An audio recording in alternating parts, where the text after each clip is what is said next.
and go to Brussels and sign with you, ma'am, the new Pakistan-EU strategic engagement plan. This, I think, is laying the architecture for a future, a bright future between Pakistan and the European Union.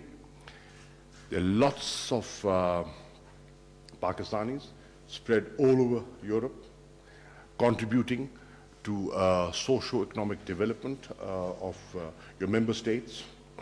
Very useful Pakistanis, contributing a lot to us through their remittances. So we have a bridge between us that is generating goodwill, and we can build on that further.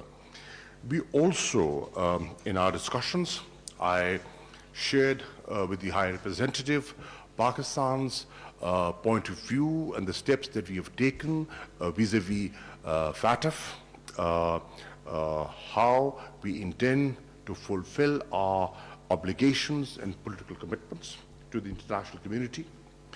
I also shared with her the evolution of the National Action Plan and how the Peshawar tragic incident or the watershed in the way people in Pakistan dealt with terrorism and extremism, and what the Pakistan Armed Forces have done in cleansing the tribal belt, and the new political consensus that has evolved.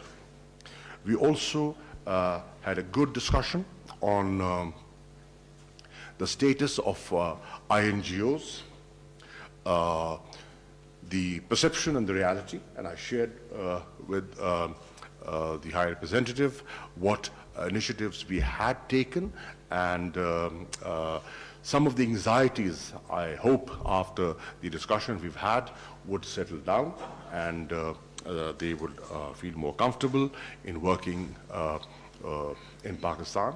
I also shared with her how German political foundations, through negotiations and talks, have now been incorporated and have been registered, and how 75 of INGOs are already registered and are working in Pakistan, and we are working on others as well.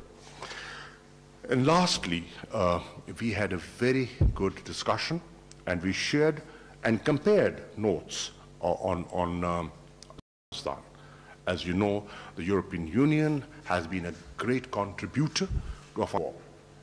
It's madness, and Pakistan has demonstrated restraint, a measured response, and immediately after being aggressed upon, the steps we took to de-escalate. The world is not oblivious of the steps we have taken, the release of the captured pilot, immediate release of the captured pilot, the unilateral decision to send our High Commissioner back to Delhi, and the decision to re-establish the hotline between the military directorates. These are all steps towards de-escalation.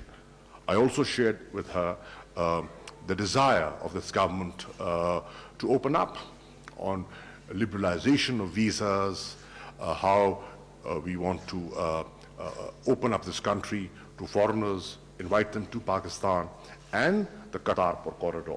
The impact that initiative is going to have on building confidence between two neighbors was also discussed. We also discussed Iran, and as you know, the Europeans and the European Union have a somewhat different perspective from the US on Iran.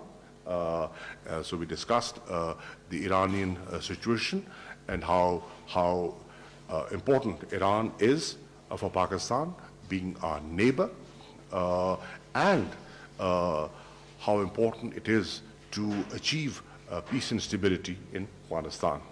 So, ma'am, thank you for coming.